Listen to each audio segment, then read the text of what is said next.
ঢাকার অভিজাত এলাকা ধানমন্ডিতে অবস্থিত ছিল বিশাল এক প্রাসাদ সদৃশ বাড়ি। এটি ছিল প্রখ্যাত শিল্পপতি অনিরুদ্ধ চৌধুরীর। তার একমাত্র গর্ব ছিল একটি অমূল্য নীল হীরা, যা তার দাদার সময় থেকে তাদের পরিবারের ঐতিহ্য হিসেবে ছিল। একদিন সকালে অনিরুদ্ধ চৌধুরী দেখলেন, সেই নীল হীরা সিন্দুক থেকে চুরি হয়ে গেছে। পুরো বাড়ি তন্নতন্ন করে খুঁজেও হীরার কোনো খোঁজ পাওয়া গেল না। হতাশ হয়ে তিনি ডেকে পাঠালেন গোয়েন্দা রুদ্রকে। রুদ্র দ্রুত ঘটনাস্থলে উপস্থিত হল।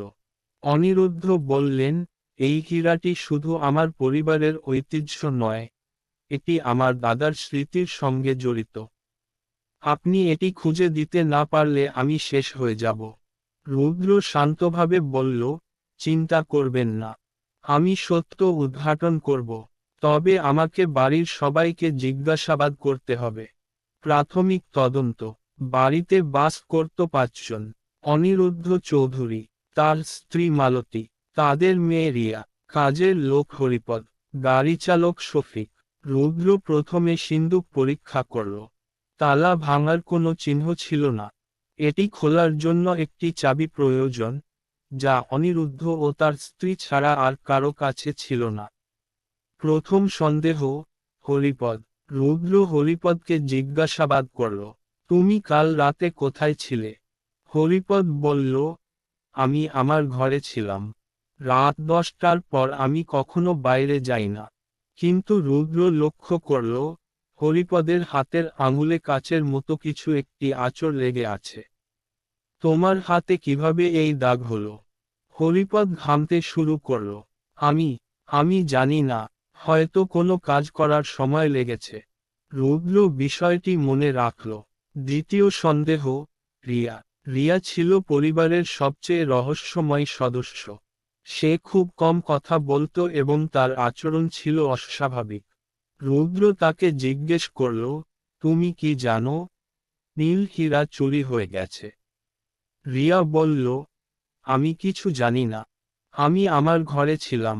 কিন্তু রুদ্র লক্ষ্য করল, তার ড্রেসিং টেবিলের ওপর একটি ছোট কাগজের টুকরো পড়ে আছে। সেটি ছিল কোনো গহনার দোকানের রসিদ। তৃতীয় সন্দেহ, শফিক। গাড়িচালক শফিককে জিজ্ঞেস করা হলে সে বলল, আমি সারা রাত গ্যারেজে ছিলাম। গাড়ি ঠিক করছিলাম। চুরি সম্পর্কে আমি কিছু জানি না। তবে রুদ্র তার পকেটে একটি পুরনো লটারি টিকিট পেল।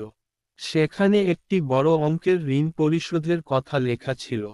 গভীর তদন্ত। রুদ্র বুঝতে পারল, চুরি করার জন্য সবারই কোনো না কোনো উদ্দেশ্য থাকতে পারে। কিন্তু আসল সত্য বের করার জন্য তাকে ফাঁদ পাততে হবে।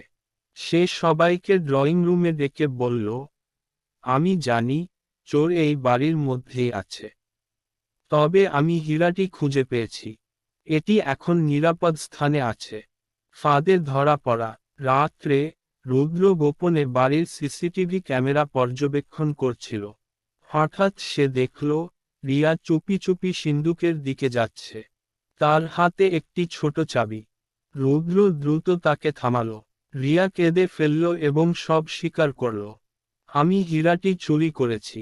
আমি একজনকে ভালোবাসি, কিন্তু বাবা আমাদের সম্পর্ক মেনে নেননি। আমি হীরা বিক্রি করে দূরে চলে যেতে চেয়েছিলাম। কিন্তু আমি আসলেই দুঃখিত। রহস্যের সমাপ্তি। রুদ্র হীরাটি অনিরুদ্ধকে ফিরিয়ে দিল। তিনি তার মেয়ের ভুল ক্ষমা করে দিলেন এবং তার প্রেমিককে মেনে নিলেন। রুদ্র তার কাজ শেষ করে বিদায় নিল, আর বাড়িটি ফিরে পেল তার শান্তি। নতুন নতুন গল্প শোনার জন্য সাবস্ক্রাইব করুন।